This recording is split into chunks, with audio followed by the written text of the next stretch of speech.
كما سبق لي وأشرت الإعلان اللي قبل بالنسبة للفيديو اللي غادي نشر إن شاء الله في الفيديو الموالي إن شاء الله في القناة، هو أننا نتكلموا على أضحية العيد كسنة مؤكدة في السنة. كنحتفلوا بالعيد إن شاء الله، غادي ندرسوه مقارنة مع الضغوطات ديال الحياة وارتفاع الأسعار والتقلبات ديال السوق، مجال يعني ديال هاد تجارة الأضاحي.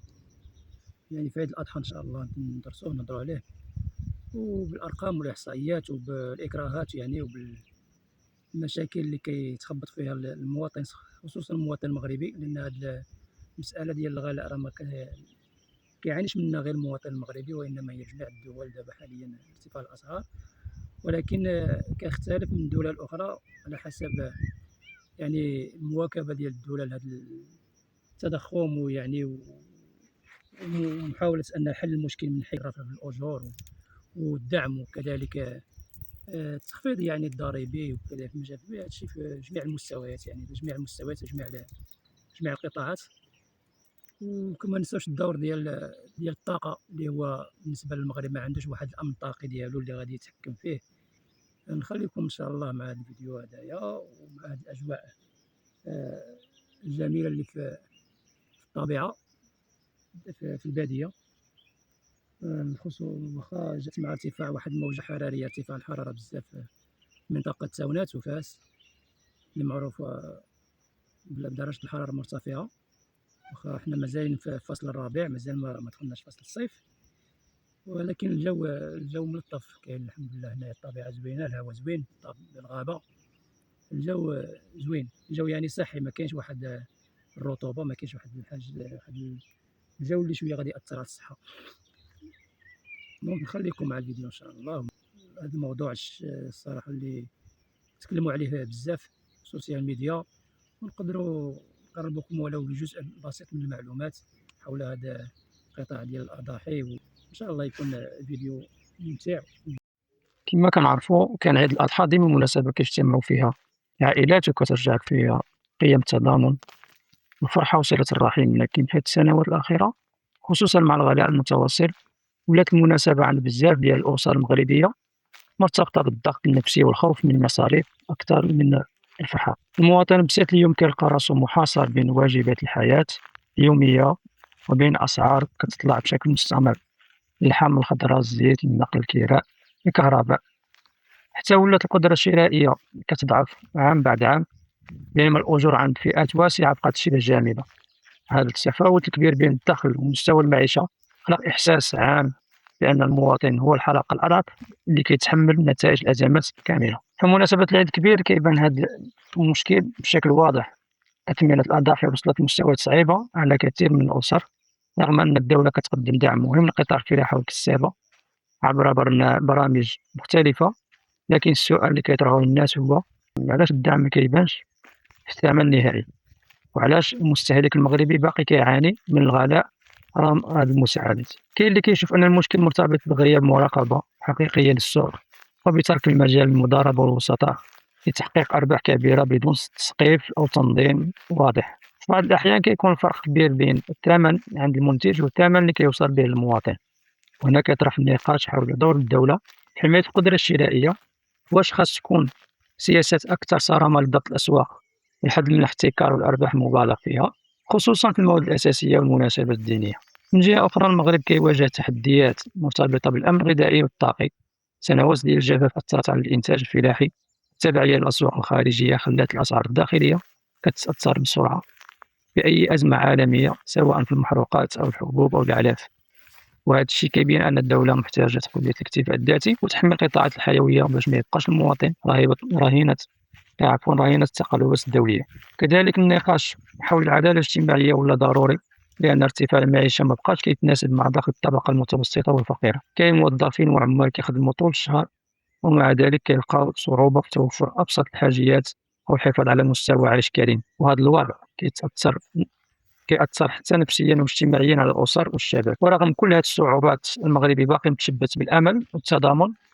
في كل أزمة كيبان التكافل بين الناس، سواء عبر المساعدات أو المبادرات الاجتماعية، ولكن الحل الحقيقي ما يمكنش يبقى معتمد فقط على تضامن المواطنين، بل خاص تكون سياسات اقتصادية واجتماعية كتوازن بين الربح والكرامة الإنسانية، وكتخلي المواطن يحس بالأمان والاستقرار. العيد الكبير مخصوش يتحول من مناسبة دينية واجتماعية إلى عبء ثقيل على الأسر، وأي تنمية حقيقية خصها تبدأ بحماية المواطن البسيط وضمان حقه في الغذاء والسكن والطاقة والعيش الكريم. وضمان حقه في الغذاء والسكن والطاقة والعيش الكريم. هنا يمكن أن نطرقوا لأن العيد الكبير عند المغاربة ماشي غير مناسبة دينية، بل تقليد اجتماعي عميق مرتبط بالكرامة والفرحة ولمة العائلة. المغربي البسيط مستعد يضحي بزاف ديال الحوايج باش يدخل ديك الفرحة لدارو في هذه المناسبة الدينية. لكن في هذه السنوات الأخيرة وخصوصا مع موجة الغلاء ولات هذه الشعيرة عند بزاف ديال الأسر مصدر قلق وضغط نفسي كبير. اليوم كاين أسر كتسلف، وأسر كتحيد من مصاريف ضرورية، وأسر كتدخل في ديون غير باش تشري أضحيات وتحافظ على مأوى قدام المجتمع. بالنسبة لأثمنة الأضاحي واش فعلا معقولة؟ قبل سنوات كان ممكن الأسرة بسيطة تشري خروف ثمن بين 1800 درهم و 2500 درهم، أما اليوم في الثمن في بعض المدن والأسواق وصل بين 4000 درهم حتى 7000 درهم وحتى أكثر بالنسبة للسلالات المعروفة. إلا خدينا مثال بسيط، عامل بسيط كيدخل تقريبا 3000 درهم في الشهر، وهذا يعني حدود يعني الحد الأدنى للأجور بالنسبة للقطاع الخاص اللي منتظر أنه يوصل ل 4000 درهم. الكراء ممكن ياخذ 1200 درهم حتى 2000 درهم، المواد والإنترنت يعني حوالي 400 درهم، والماكلة والنقل والدراسة أكثر من 2000 درهم. يعني أصلا الراتب ما كافيش، كيفاش غادي يشري أضحية ب5000 درهم؟ هذا الوضع خلى بزاف ديال الناس كيعتبروا العيد اقتصادي أكثر من مناسبة الفرح قيام بالشعائر الدينية. فين كيمشي الدعم ديال الدولة المغربية كما كنعرفوا كتخصص ملايير الدراهم دعم القطاع الفلاحي عبر برامج مختلفة بحال دعم الأعلاف، السقي والمعدات الفلاحية، وتشجيع التربية الماشية. وحتى في سنوات الجفاف تم الإعلان عن برامج دعم الكساب والمتضررين. لكن المواطن البسيط كيطرح سؤال منطقي: إذا كان الدعم موجود علاش الثمن النهائي باقي كيطير؟ المشكل حسب بزاف من الناس ماشي دائما في الفلاح الصغير، لأن حتى هو كيعاني من غلاء الأعلاف وغلاء المحروقات وقلة الأمطار وتكاليف النقل والتلقيح. لكن كاين كذلك مشكل الوسطاء والشناقة اللي كيقدروا يشريو بأثمنة منخفضة ويبيعوا بأرباح كبيرة خصوصا في المناسبات. مثلا خروف ممكن يخرج من عند الكساب ب 3500 درهم يوصل للمواطن ب 5000 حتى 6000 درهم. يعني الفرق كيمشي في السلسلة التجارية والمضاربة.